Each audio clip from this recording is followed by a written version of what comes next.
Bonjour.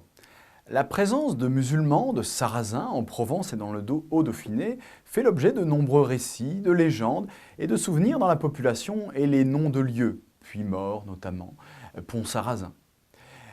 Essayons de travailler ce sujet pour les Hautes-Alpes.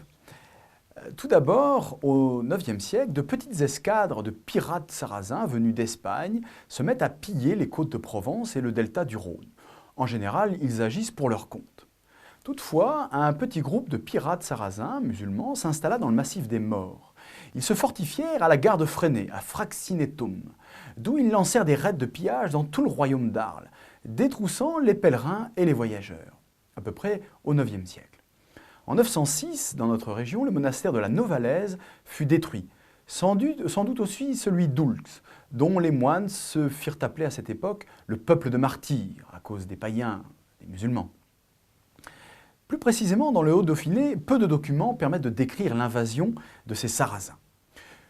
Évoquons les quelques rares documents dans l'ordre chronologique. Tout d'abord, nous avons la vie de saint Romule, évêque de Gênes du Xe siècle. Cette vie montre que les Sarrasins de Fraxinetum ravagèrent, je cite, la terre d'Embrun. Mais cette invasion n'est pas datée. C'est peut-être la même qui détruisit la Novalaise vers 906 ou 916.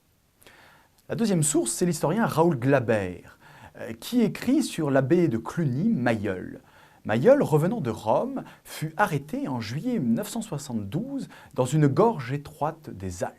Peut-être à Orsières dans le Champsaur ou à Forest-Saint-Julien, il fut capturé par des pillards sarrasins. Troisième document, la légende de saint Bevon, qui aurait donné le nom au village de Bevon, près de Noyers-sur-Japron, où il serait né.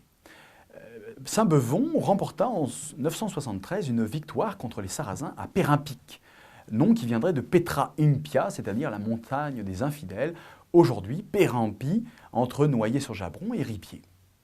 Quatrième document, la bulle du pape Victor II, la lettre de 1057 que Victor II envoya à l'archevêque d'Embrun, par laquelle il approuvait son élection et lui demandait de remettre en ordre son église à cause, je cite, « Parmi tant d'autres souffrances et tant de bourreaux, l'église d'Embrun fut principalement touchée par l'incursion et les atrocités des Sarrasins. Embrun aurait-il été détruite vers 906, 936 ? On ne sait pas très bien. » Le dernier document est le bréviaire de Gap de 1499, qui assure, je cite, que la cité de Gap était contrôlée par les Sarrasins. Que devinrent tous ces Sarrasins ? Ils furent délogés en 972 de Fraxinetum par le comte d'Avignon au nom du roi d'Arles, après la capture de l'abbé de Cluny, Mayol, capture qui provoqua un scandale, un choc dans toute l'Europe chrétienne. Et l'expulsion des Sarrasins de Fraxinetum donna naissance, ce fut la date de naissance de la Provence. La vie de saint Mayol de Cluny précise « Les Sarrasins furent taillés en pièces dans une grande bataille et en partie.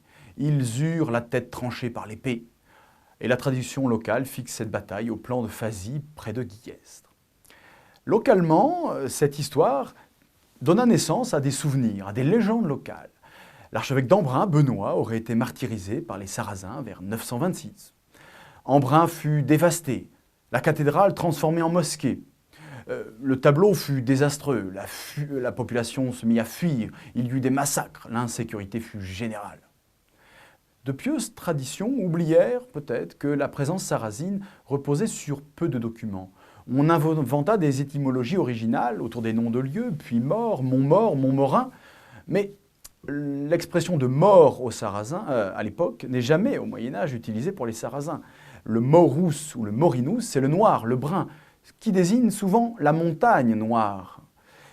La chapelle de Presles rappelle ces souvenirs en partie exagérés des Sarrasins des Alpes par ce personnage du bourreau du Christ à la mine patibulaire. Nous essaierons de voir la prochaine fois si ces pieuses traditions sont bien sérieuses et nous essaierons de poser un regard critique sur ces quelques sources que je viens de vous indiquer. À bientôt.